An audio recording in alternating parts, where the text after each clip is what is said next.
All right, looks good. We're live. Hello, good evening. So we're live a little early, Oh, 2 minutes early, two folks. Hello, and folks. but we're just going to get into it because we're ready. All right, we're ready to go. So, welcome to Talk with History.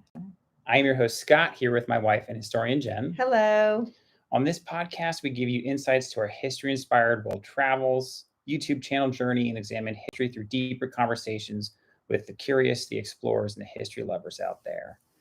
Now, as always, before we get into our main topic, if you guys are watching the live stream, if you're listening, if you're watching the live stream, please feel free to give us a thumbs up, share this, send the link to someone. And if you're listening to the podcast, drop us a review in Spotify or Apple Podcasts because the reviews truly help us grow. And the History Channel is slowly pulling away further and further from us. We're trying to catch them. Millions upon millions of they subscribers have and 7 followers. million. No, it's like 11 or 12. Oh my gosh. But drop us a review. We'd appreciate it, and it helps the podcast grow. Now, Jen, why don't you tell us what we are talking about today? Today, we're going to talk about Fort Monroe. So for those of you who are joining, we had a very big following for the Lisa Marie Memorial. So there could be people who are joining from that. But what we usually do on Talk with History is we have a video that comes out every Wednesday, a Walk with History video. And that video yesterday was Fort Monroe. Right. And we've actually done 2 weeks in a row of Fort Monroe because there's so much for us to cover there. And I feel like we barely got to all of it. Yes. And so this is a time for us to kind of talk about what it was like to travel there, some of the things you didn't see, behind the scenes things about Fort Monroe. And then if you watch the videos, if you have any questions for us. Right. And if you're curious about the thumbnail, right, you probably clicked on the thumbnail of this video, and it's that Fort Monroe actually is the only, and it's the largest stone fort built in the United States, period, ever. Yes. And it's the only active duty fort for a very long time that had a moat around it. Yes. So it's just kind of old school and unique and has a ton of history. So I'm really excited to get into it. Yeah, it is a huge fort. Even when you go there, I don't even think you get a real good sense of size, but they show how you could fit all these other forts inside of it for how big that it is. And it has a long history because of the location and where it is in Hampton, Virginia. In 1609, when the first settlers were coming to, the first colonizers were coming to America, it's just a very strategic location close to Jamestown on that opening of the river and the riverway into Virginia. Right. So it's always been recognized for its strategic location. And that's why it just has such a long history. And it makes sense, right? Back then, they're sailing up on ships, and they're like, hey, what's the easiest place for us to land that looks like it could sustain, where we want to be for however long it takes us to figure out what this new exciting land is all about. And they land there, and it actually used to be called Old Point Comfort. Old Point Comfort. And it's strategic because you could watch to who's using the waterway. Right. Because these rivers take you to DC and to Annapolis. I think up to Richmond. So these are all those waterways right there. So you could basically sit there and kind of monitor everybody who's coming in and out. Right. And if you kind of picture it in your mind, if you're not familiar with the kind of Virginia area, so again, she mentioned it's south of DC, it's Southern Virginia. Yeah, right? Close almost to the border of North Carolina. Right. So not too far from Norfolk, right, where we're based out of. Again, kind of driving out on the water. So just kind of think between, south of DC, not too far from Norfolk, but basically almost right there on the border. So if you picture that in your mind, you can probably picture where it is if you're not great at geography like me. Yeah. And it's not on Norfolk. Like it's the landmass across the water from Norfolk. Basically, you have to cross that bridge that goes underwater to get to it. But it stands alone in its lone little area, Hampton, Virginia, right there. And the fort is still there.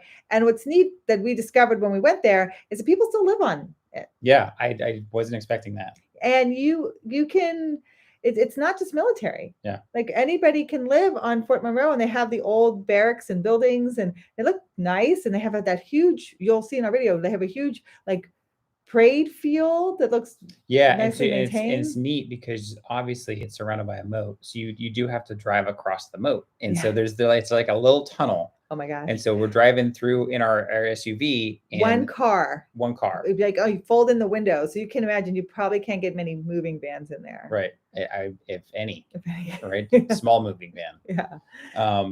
But I was surprised because there was the moat itself, or the fort itself surrounded by the moat, but then there's also land around that, Mhm. which there is an old hotel. Yes.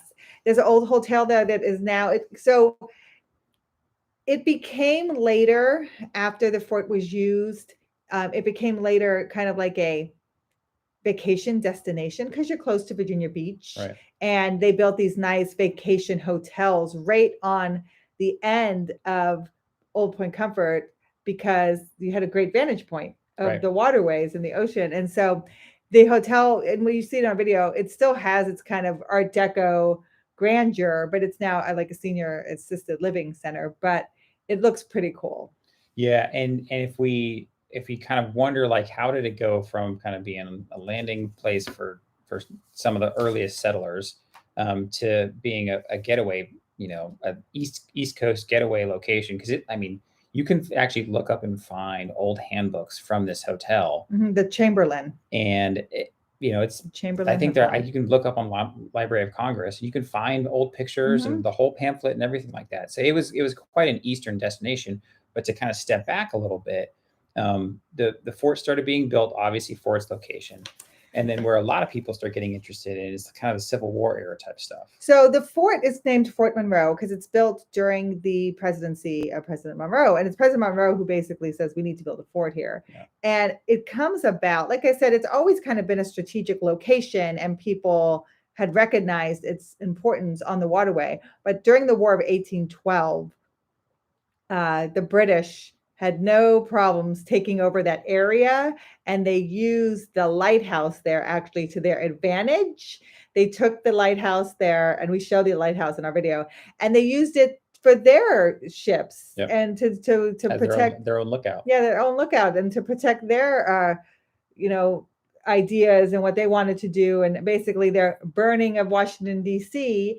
And it became apparent that we were very vulnerable as a nation. We didn't have these forts built up along the Atlantic coast, and here we were in war with England, and they had no problem getting to our most strategic point that protects this major waterway to some of our major cities on the East Coast, and we had no way to stop them. Yeah. So after the War of 1812 was over, they decided, let's start to build a fort here. And this could be one of the reasons why it's the largest fort. Yeah. It's the most stone fort. It's massive. It has the moat around it. It could be one of those reasons because they really wanted to fortify this fort. But like Scott was saying, one of the very unique things about it is who was the engineer of Fort Monroe and saw it through to the end of its completion was Robert E. Lee. Right. And we had planned on trying to make like a little short, kind of fact about that. So Robert E. Lee actually went and was essentially stationed there. At 24 years old. Yeah. He was a West Point trained engineer. He was posted at Fort Monroe, and he had just gotten married to Mary Custis Lee. And we talk about that if you watch our Arlington video, because we go to Arlington House, which is where he was married, and that was her ancestral home. So that became his home. And he was stationed at Fort Monroe. Yeah. So she comes down to Fort Monroe with him. Their first child is born there. So they're there from 1831 to 1834. And they live in building 17. And that building is still there on Fort Monroe. It is now used by the National Park Service. But this is the beginning of this just very convoluted crossing history. It really is just kind of center point for a lot of early American history, especially up through the Civil War. Yes. So it's completed in 1834. And then during the Civil War, it's Union held the entire time, which is interesting when you think that Virginia is a Confederate state. Yeah. And you think about the minute that Sumter is basically taken from the Union, and Lincoln is made aware that the southern states are seceding from the Union, he fortifies Monroe. Yeah. Because Fort Monroe, like I said, is such a strategic location to these cities along the East Coast, including Washington, D.C. Well, and the other thing, and about Fort Monroe, if we didn't mention it early on, was it's one hell of a fort. Yeah. There's one way on. Mm-hmm. So it's not like it's like surrounded by land. It's surrounded by water, and there's kind of one aisle to get on. To get on. So it's not terribly difficult to defend. And even from the water, you're not going to be able to really take it from the water. No. So it's incredibly strategic. And it had one of the things we show in the videos. It has like, at the time, was probably upwards of more than 50 cannons around the entire fort. And one of those, we showed the Lincoln cannon. They call it Lincoln gun. Lincoln gun, which the projectile is. It's a 50,000 pound cannon. Yeah, and the projectile is 300 pounds. So the cannonball is 300 pounds. It's huge. So if you watch the video, that's what that Lincoln gun is. And so this fort has cannons in every opening, and then they have a huge projectile gun. So no one was taking this fort. Right. Like you had to be ready. Like you had to be. This was the last thing you probably needed before to take DC or something like that. So it's never taken by the Union. And it was so safe that even Lincoln will visit in 1862. Oh, I didn't realize that. And start to plan the Battle of Norfolk, which turns out to be the Battle of the Ironclads. Yeah. And we go to the building that Lincoln stays in, which is it's quarters 1 on Fort Monroe. And actually Lafayette had visited there in 1824. Yeah, Jen was pretty excited about so that. I got to walk up the stairs that both Lafayette and Lincoln stayed in. But so this is like the nicest place to stay on the fort. And so that was a big part of their history. But Lincoln felt safe enough to go there. Yeah. Even when you think that Virginia is a Confederate state. Yeah, I guess I didn't really think about that too much. That's pretty interesting. It's interesting. Like he's taken, it's a lot of like, I think bravery in a lot of ways where he's like going to places. So that's kind of interesting. Another really cool thing that I liked about Fort Monroe is that Edgar Allan Poe is there. Yeah. So inside of, you can drive in, you can see inside of Fort Monroe, and they actually have a pretty neat walking tour that if you get the little basic map, it gives you the numbers and you can walk around. It's not a lot of walking, but it's a decent amount. Yeah, and it's interesting. They have a lot of interesting locations on here. Like I said, quarters 1, where Lincoln planned the Battle of Norfolk and Lafayette visited, but they have Building 17, where Robert E. Lee stayed, and they have a chapel of the Centurion there, which is basically, when you think of a fort, it's very all-inclusive. Yep, right? People were living there. People live in there, and then if you're going to cut off the entrance and exit, you keep your living, all the provisions inside. Yeah. So there's a chapel inside. Yeah. Inside the fort, and that chapel of the Centurion, which is cool in itself because I think the Centurion is cool. But Eisenhower was there. Yeah. His son was married there. His son got married. So when he was a general, he visited there, and he got to see his son get married there. And that chapel is still there today, and they still do services today. So you could go there on Sundays. Yeah, and that's right. Here in the chat, Readout Productions. Yes, there was a lot of people there. I was surprised, and I was kind of pleasantly surprised, again, not the history buff, at how much there was there, because there was just so much concentrated history in this one single spot.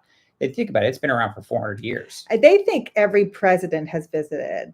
Maybe not the last couple, but I know that Obama was there. He's the one who declared it a National Historic Landmark. Because it was an active duty Army fort all the way up until 2011. Yes. So it's only been a little over 10 years that it hasn't been an active duty military installation. Yes, but Grant was there. President Garfield, I know, was there. Yeah. I mean, pretty much every president has stayed there at one point because it's so safe. Yeah. And it probably in that quarters 1, which is closed to the public right now, but they're renovating it right now to make it open for people. So that would be very cool when they come out with all that. So yeah, so you can do this kind of walking tour of Fort Monroe, which was really, really neat. It'll take you around to the Lincoln gun, to the chapel, to the 400-year-old tree. They actually had a name for this 400-year-old tree. It was pretty cool. Aldermorn Oak. Yeah. They take you over to the place where Lafayette stayed and Lincoln stayed.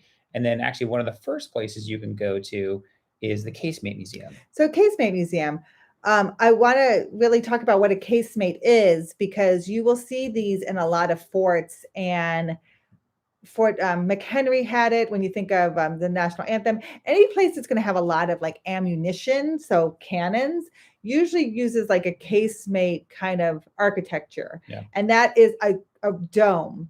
It's a dome architecture, and they use it like an arch, and it's because it's just a very stable architectural feature. Yeah. And it can take a lot of weight, and it can shift a little, so you don't have to worry about, you know, where the pressure is going. But one of the great things about it, if something explodes inside of it, contains that it contains the explosion. Yeah, because Fort Norfolk actually used some similar, yes, you know, so concepts. you'll see that a lot in armories. They have this arch kind of brick structure or cement structure above them, because it will contain the explosion if there's an internal explosion inside. Yeah, so the Casemate Museum, it's free. It's free, as far as I know. Yep, you have to go over to the visitor center, get your ticket, and then go to the Casemate Museum. It gives you some history of the fort, and then using it as living quarters. But the coolest part, the coolest part was, if you saw our second Fort Monroe video, was that it was the prison cell of Jefferson Davis. Yes. So after they catch Jefferson Davis, he's taken by ship to, you know, Old Point Comfort, where the lighthouse is, and he's disembarked from the ship and taken into Fort Monroe. Yeah, and that video is doing decently for our channel, and people have some strong opinions about Jefferson Davis. Sure, and honestly, I read those strong opinions to you, because even at the time, he's held there for 2 years, and he's held there from 1865 to 1867, and people just didn't know what to do with him. So, as you remember, we talk about the end of the Civil War and Lincoln being assassinated, and then Johnson becomes president, and he, you know, this country has just been at war for 4 years. Yeah. And they've just brought the states back into the Union. They really want to do a lot of like healing and reconciliation, and they don't want a lot of this animosity and this long drawn out public trial. Yeah, so they don't know what to do with him, right? Should we hang him for treason? Because he's brought up on 3 charges, and I read those to you in the video. He's brought up on the assassination of Lincoln. Yeah. He's brought up for treason, and then he's brought up mistreatment of troops. Yeah, mistreatment of prisoners of war. Yeah, which they both did, but and he's held there for 2 years, and people are like, should we hang him? Should we let him go? And eventually they let him go, but with they revoke his citizenship. He's no longer American. Yeah. And he doesn't really have much of an issue, like working through the rest of his life in the South. I mean, he is shunned upon. Yeah. But he can write his memoir. And even like Readout Productions mentioned in the chat, right? He's talking about how unhealthy he looked. I showed that one picture of his end of his time there. And I believe you mentioned in the video that his wife was allowed to stay come with down him because he actually got pretty sick at one point in time. The casemates, once you're in there, if you visit, it's very damp. Yeah. It's made of brick, and you're on the the Atlantic coast of the South. So you can imagine the humidity and just the dampness in the air. And when we were in there, they had tons of fans trying to keep out the humidity. Even while we were in there. But without that, I could see you could get very sick. Moisture could get into your lungs. Yeah. I see pneumonia being rampant. So yeah, he was very sick towards the end of his life. So they let him off. They let him go free in 1867. And then, of course, after he passes, and I tell you that he's eventually pardoned. And I think someone made a point that although Davis is pardoned by President Carter, he also pardons Lee at the same time. Oh, that's right. And I don't know if anybody knows if any other Confederates were pardoned at that time. Yeah, that'd be interesting to find out. But I know those two for sure. Yeah.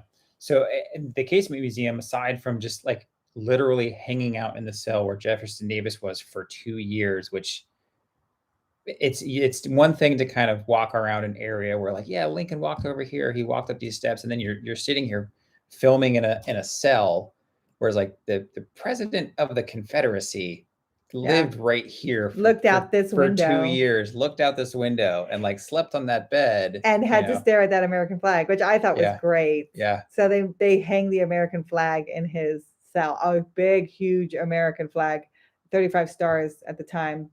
And that flag is still in that cell, and you can go there and see it. Yeah, the Casemate Museum was really, really neat. They had all sorts of displays on what life was like. You know, if the officers were living, you know, some of them had their families with them. You know, probably just like their wife, you know, not like 3 kids because it was small quarters. Yeah. But the museum itself was really neat. You can walk through, you can see all these different things. You can see more massive cannons, Lots of cannons, all the artillery, right? And so they kind of show some of the technology back then about how they managed these cannons and how they would shoot out of these casemates. Yeah, so keep them on their little tracks. The tracks, because you know, as a cannon fires, it's going to fling back, and then you're going to pull it forward again. And they have all the tools to show you how many people it takes to fire a cannon and work a cannon. And then a lot of these cannons were found in the moat. Yeah. Because I mean, like, this was a working fort. So you don't think they had all these cannons in these holes while this was a working fort. Who are they using these cannons for today? Right. So when they were done, they basically threw all the cannons, tossed them over the side into the moat. And then when this became a national historic landmark, they searched the moat and brought all the cannons back up, refurbished them, and set it up how it would have looked during the Civil War era. So if you're wondering, like, did they just leave these cannons here? No, this is a working fort. So it's a working building, you know. So that was interesting to me. But I thought Poe was there Edgar Allan before Lee. So Poe was there in 1928. And they have like a little spot, and they talk about some of the famous soldiers that kind of were posted there for a short period of time. And the connections with them. Yep. So like Edgar Allan Poe, and then Ichabod Crane was there. Yeah, this is Ichabod Crane, the original. The original, like the actual name that Washington Irving uses. Yeah, because so funny. We keep coming across him. Yes. He was a part of Fort Monroe. This is how long it has been a fort, because Washington Irving's like Revolutionary War. And but Edgar Allan Poe is just there for a short time. Yeah. He's there for a couple months, but he's there through the new year, because he's there for 1828 to 1829. So he spends his new year there. Who knows if he had watch on New Year's Eve. Yeah. So it's funny because one of the things we were going to try to turn into like a little short video or something like that was an interesting fact about Robert E. Lee that nobody else knows. And you could say, well, Robert E. Lee built the prison that held Jefferson Davis. Exactly. which is kind of ironic, right? Yeah. Obviously it's many years later, and there's lots of history in between that. But if someone says like, hey, you know, tell me an interesting history fact, and you could say, well, Robert E. Lee built the prison that held Jefferson Davis, and that probably would kind of short circuit for a little bit, not understanding that. And you can tell him, well, you know, Robert E. Lee built it when he was a young lieutenant, and you know, many years later, you know. And it's so the fort has another really big historic impact during the Civil War. This is the first contraband come to this fort. That was interesting. They use the word contrabands because during the Civil War, when enslaved would leave their plantations after, you know, the men would leave to go fight the war, and they basically had no one there overseeing them anymore, they would leave. They could run away. They could try to make it north. And when they first encountered Union officers, they weren't really sure what to do. Because they weren't sure what to classify them as. Well, and because again, Fort Monroe is in Virginia, and it's so far south. It's probably one of the further south points that the Union controlled. So when enslaved got away, it was one of the first places they could get to. Right. And they came up with this contraband. This is what Lincoln did. They came up with this contraband idea. General Butler was there, and this idea that they are a spoil of war. Right. So they are something you can commandeer during war. And this is starting the Emancipation Proclamation. This is starting the 13th Amendment. This is all precluding that conversation because they're not quite sure what to do here. And so when this becomes a contraband camp, and you have the first people who make it there, it quickly becomes a huge camp. Yeah, Harriet Tubman goes through there at some point in Harriet time. Tubman runs the hospital, the contraband hospital there. Yeah. So, and schools start there, and Freeman schools start there, and Hampton University, which is a historic Black college and university, is where Booker T. Washington went to school. Yeah. So it is such a profound connection to African American history and American history. So that is Fort Monroe. And I just think that's something everyone needs to recognize too about that location. They also have the marker Yep. where the first Africans came to Virginia. Yeah, per that statement. Although we talk about it a little bit more in detail on the video, I think you give a really good. I encourage you to go check out the first Fort Monroe video because Jen kind of breaks down what they were trying to say with that marker. Although historically, it might not be 100% accurate as most people would read it. Yes. So it's a great conversation starter. Yeah. And I think that's important to have. We can't precisely measure when the first anybody were in America, but we can say when first documented. Yeah. And they do use the word documented in that marker as well. But even that's not 100% accurate, but we talk about that as well. So I think it's great conversation starters. And Monroe, Fort Monroe, Point Comfort is just central to all of that conversation. So if you want to visit for those reasons as well, it is amazing. And yeah, and if you ever get a chance, right? Again, it's a lot of concentrated history in one spot, and you can actually walk on top of the fort, right? So we actually went over to. They've taken pieces of it down, but Jefferson Davis like Memorial Park. Yeah, and which they, is and they nothing. it's not even a park. It's like a ramp up to the top of the fort, but you can walk on top of the fort. So if you look at pictures of it, there's inside the fort, which is like all the casemates. There's inside the center of the fort, but then you can actually walk on top of it. So you can walk around the ramparts. And from those ramparts, they said you could see the Battle of the Ironclads. Yeah. So, and they have Pretty some neat models of the Ironclads in there, and we have a whole video dedicated to that battle because that basically changes Navy shipbuilding forever. Yeah. It modernizes Navy shipbuilding. But you could see it from Fort Monroe. Again, such a pivotal location for all these historic things that are happening. Yeah, and it's nice. It's great for kids, right? If you want a place to bring the kids, because it's so easy for them to just run around. I mean, they were like climbing all over the Lincoln gun. I'm not sure if they were supposed to, but and our kids had a great time. So if you go, there's two things that were really great for kids there. One, at the visitor center, they gave them a whole booklet to complete. Yep. About the Underground Railroad. There's touch screen things. And it was fantastic. And then in the actual museum, they gave them a treasure hunt. Scavenger hunt. A scavenger hunt, which they loved. So it is a great place for family as well. Yeah. So it was an absolute blast. I encourage you guys to check out the videos because both those videos do a good job of kind of showing you what's there, but it doesn't replace going in person. No. If you ever have a chance, it's a great way to do an afternoon. You could spend all day there if you really wanted to. Yeah, and it's beautiful and safe.